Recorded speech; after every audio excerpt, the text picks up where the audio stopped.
जय Jinendra dear friends, हम सभी जैन हैं। बचपन से ही सबसे पहला मंत्र या सूत्र हम सीखते हैं वो हमेशा नवकार मंत्र ही होता है।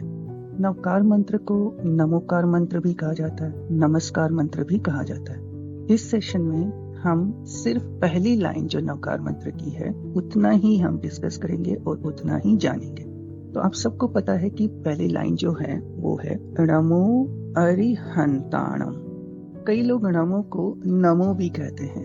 केवल शब्दों के अर्थ के हिसाब से देखा जाए तो दोनों ही सही है, परंतु नवकार मंत्र क्योंकि प्राकृत में लिखा गया है, इसलिए अगर हम प्राकृत भाषा का ही नमो इस्तेमाल करेंगे तो यह ज्यादा सही होता है। तो हमें नमो अरिहंताणम कहना चाहिए। अब क्वेश्चन आता है कि जब हम नमो अरिहंताणम कहते हैं तो इसका मतलब क्या है। नमो यानी नमो, नमो मतलब नमन, या हम जिसे कहते हैं टू बाउ डाउन। तो हम ऐसा कह सकते हैं कि हम जब नमो अरिहंताणम कहते हैं तो हम अरिहंतों को नमन करते हैं, नमस्कार करते हैं, बाउ डाउन करते हैं, या हम ऐसे भी कह सकते हैं कि हम उन्हें प्रणाम करते हैं। एक और बात आती है कि अरिहंत कौन होते हैं या अरिहंत का मतलब क्या है। बहुत सारे लोग ऐसा कहते हैं कि अरिहंत का मतलब है जिन्होंने अपने सेंसेस पे कंट्रोल पा लिया है, जो जितेंद्रिय बन गए हैं, जिन्होंने मान, मोह, लोभ एटसेट्रा एटसेट्रा जो भी विकार होते हैं उन सब पर उन्होंने विजय पा लिया। एक दृष्टि से हम ऐसा कह सकते हैं। ये गलत डेफिनेशन नहीं है पर ये कंप्लीट भी नहीं है। तो अगर बहुत ही सिंपल और शॉर्ट आंसर से हम समझना चाहें कि अरिहंत कौन होते हैं तो हम कहेंगे अरिहंत तीर्थंकर होते हैं, यानी अरिहंत का मतलब है तीर्थंकर। अब हम सभी को पता है कि हमारी जैन धर्म में इस डिसेंडिंग साइकिल ऑफ टाइमलाइन में 24 तीर्थंकर हुए हैं। सबसे पहले आदिनाथ भगवान या ऋषभ देव जी, और सबसे लास्ट में और हमारे हिसाब से जो सबसे रिसेंट मोस्ट हैं वे हैं महावीर स्वामी। तीर्थंकरों को कई जगह केवली कहा गया। केवली मतलब जिन्हें केवल ज्ञान हो गया। जैन धर्म यह कहता है कि हम सभी को केवल ज्ञान हो सकता है अगर हम सभी कोशिश करेंगे, एफर्ट करेंगे, अपने कर्मों से मुक्ति पाएंगे तो एक समय के बाद हम सभी को केवल ज्ञान होगा ही होगा। तो फिर क्वेश्चन आता है कि जब केवल ज्ञान होता है तो हम में और तीर्थंकर में क्या फर्क होता है।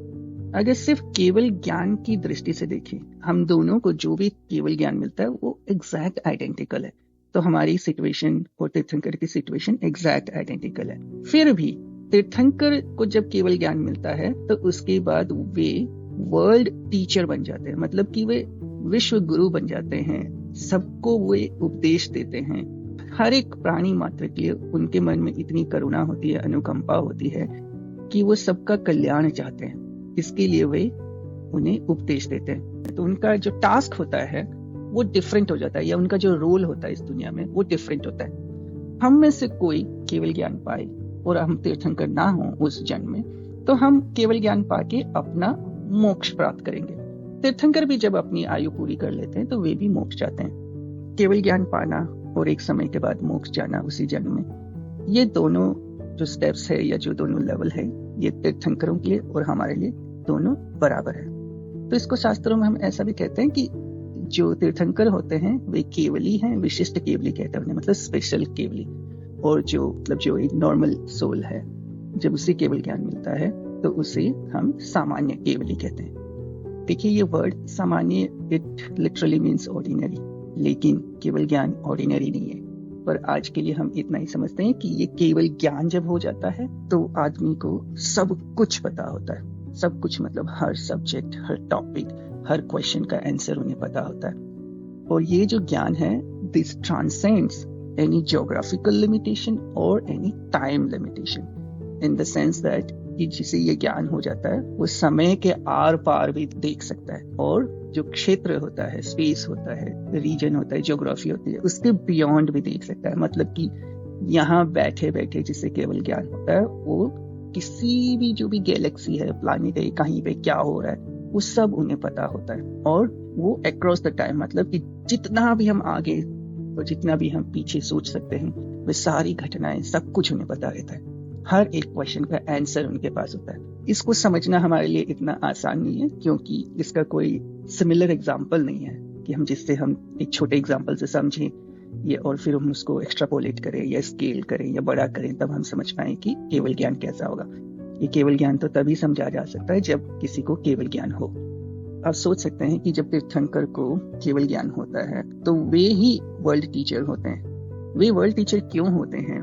इसके भी बहुत सारे रीजन हैं, इसको भी हम किसी और सेशन में डिस्कस कर सकते हैं। एसेंशियली इन शॉर्ट अगर हम देखें तो बहुत ही मेरिटोरियस, एक सुप्रीम लेवल का काफी अच्छे कर्म किए होते हैं, वे ही तीर्थंकर बनते हैं। और तीर्थंकरों के मन में all the sentient beings of the world, मतलब जो भी लिविंग बीइंग्स है, जितने भी जीव हैं संसार में, स्वर्ग में, नर्क में, त्रियंच में, भरत क्षेत्र में, महावीर क्षेत्र में, छोटे से छोटे बैक्टीरिया से लेके हाथी, जिराफ, सब के लिए तीर्थंकरों के मन में बहुत ही करुणा होती है, बहुत ही अनुकंपा होती है। इसको हम ऐसे भी समझ सकते हैं कि जब तीर्थंकर के 5 कल्याणक होते हैं, अगर आपने कभी सुना होगा, जब वो तीर्थंकर कंसीव होते हैं अपनी माँ की कोख में तो उसे हम च्यवन कल्याणक बोलते हैं। जब उनका बर्थ होता है तो हम उसे जन्म कल्याणक कहते हैं। जब वो दीक्षा लेते हैं, मतलब संसार का त्याग करते हैं, तो उसे दीक्षा कल्याणक कहते हैं। तो ये 3 कल्याणक हुए। चौथा कल्याणक जब उनको केवल ज्ञान प्राप्त होता है, और 5वां कल्याणक जब उनको मोक्ष मिलता है। तो ये जो 5 कल्याणक है, जब ये 5 इवेंट होते हैं तो कुछ देर के लिए पूरे संसार में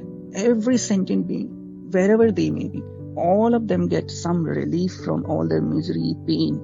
उनको एक हैप्पीनेस मिलता है, एक सुकून मिलता है, सुख मिलता है, शांति मिलती है। तीर्थंकरों की मंगल भावना इतनी प्रबल होती है, उनका जो कंपैशन इतना सुप्रीम लेवल का होता है, किसी को कोई भी बड़ी से बड़ी बीमारी है उससे रिलीफ मिलता है। That effect is of such a magnitude that it encompasses every living being or every sentient being in this world. और जब हम नमो अरिहंताणम बोलते हैं तो हम सिर्फ इस टाइमलाइन की 24 तीर्थंकरों को ही नमन नहीं करते, हम जो भी पास्ट में इनफाइनाइट तीर्थंकराज हों और जो भी अभी प्रेजेंट में लिविंग तीर्थंकराज है इस यूनिवर्स में, और जो भी फ्यूचर में इनफाइनाइट तीर्थंकराज होंगे, हम उन सभी को नमन करते हैं। उन सभी से हम नमो अरिहंताणम बोलते ही हम उन सभी से कनेक्ट हो जाते हैं। जो पहली लाइन है ये कितनी पावरफुल है, नमो अरिहंताणम।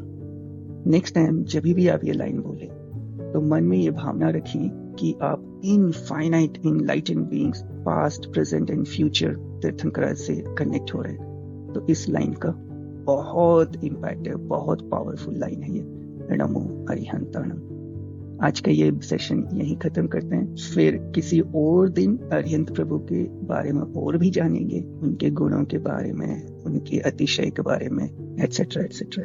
अभी आपसे विदा लेता हूँ। Thank you so much for listening patiently. जय जिनेंद्र।